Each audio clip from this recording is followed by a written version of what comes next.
Millions of years ago, a story is told that the northern part of the country was once green. It was a rich landscape with rivers flowing right into Lake Turkana. The lake was much bigger than it is right now.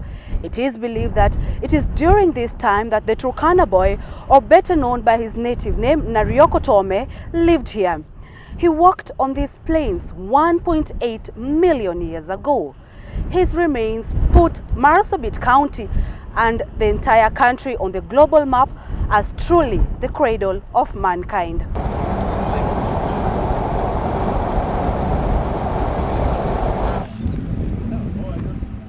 Beautiful sceneries of hills, landscapes, boundless tracts of sand, edged by Lake Turkana greet any first-time visitor who tours this part of the country that many know little about.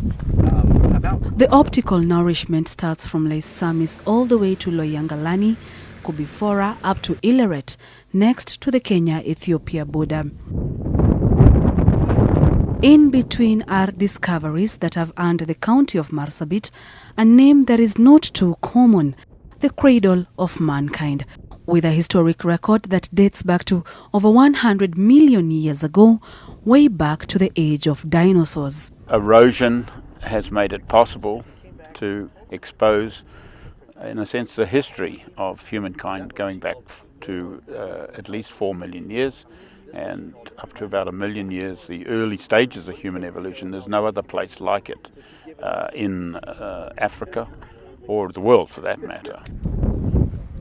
It all began in 1968 along the eastern shores of Lake Turkana in Koobi Fora.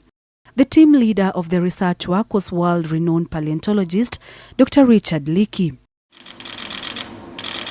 In 1984, the remains of Narioko Tome, or better known by many as the Turkana boy, were excavated by scientists.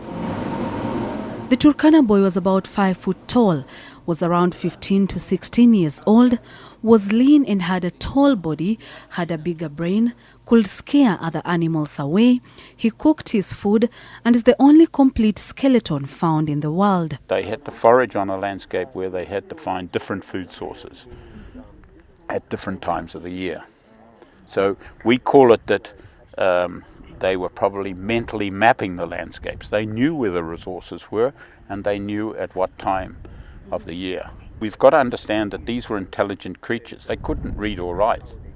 But, you know, to survive on this landscape, you have to be able to remember, and it's memory that's going on in the development of the brain. The Turkana boy is estimated to have died 1.6 million years ago. His remains are preserved in a bomb-proof vault in the National Museums of Kenya in Nairobi. At the GAGI 10 site, still in the same vicinity, another discovery is made. The toes. Different footprints believed to be over 1.4 million years were discovered early this month. This is a much larger print. This must have been Benjamin Sila and David Kipkegut are a part of the team that bumped into the footprints. There was a sediment of sand that had preserved the footprints. So we stopped the picking and then we used brushes so that we don't disturb the finds. We have unearthed for the first time in this area a group of human ancestors that seem to be walking together at the same time. At least 7 individuals. And they're going about the same speed in the same direction, which tells us that they must be walking together. From what I can see, we have a number of footprints. Some look human, some aren't. So maybe you can just tell us exactly what is happening here, or who these footprints belong to. We were especially excited to discover was the footprints of a human relative or ancestor. And like this one is so large that it must belong to Homo erectus, which is our ancestor. At 1.5 million years ago, the foot shape was just like modern humans today. The rest of the body was not. But it doesn't have, this arc. Well, this particular print doesn't show you the arc, but this one that's flatter, it didn't sink into the mud so deeply, you can see very nicely the arch, the longitudinal arch, and that is a hallmark of the human foot. it fits perfectly. So this is my great-great-great-great-great-great-grandmother who walked on these plains. I wonder where she was going this direction. Dongorian site is about 4 kilometers away from Lake Turkana. We are told around 10,000 years ago, this whole area was covered by the lake. A few white shells scattered all over the place stand as evidence. There was a whole range of wild animals here with all the water that was on this landscape. Still within Marsabit County in Sibiloi National Park, you find fossils of a fish-eating crocodile that existed about 2 million years ago. It had a very long snout. There are also remains of a huge tortoise that date back to 2 million years. This is a unique area because we've got all these volcanic ashes, okay?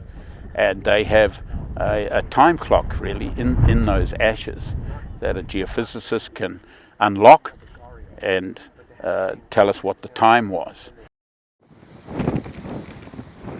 But one amazing sight here is the petrified forest, which has remnants of a fossilized forest that has been lying here for 7 million years.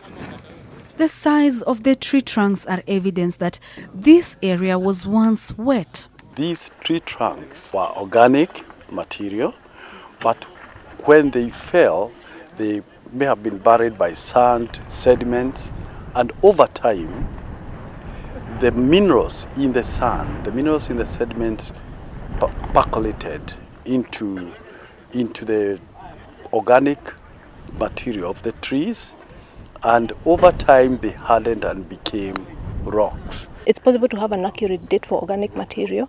It may not be possible to tell the exact species of the trees because when you look at the trunk itself, it's not possible to know. But if in future we find some fossil impressions of leaves, then we can use that to identify the tree species. It will take you 3 days to get to Koobi Fora in Marsabit County from Nairobi. It is an exciting, educative and adventurous journey whose memories will live on with you for a long time. Sharon, Barang'a NTV in Koobi Fora, Marsabit County.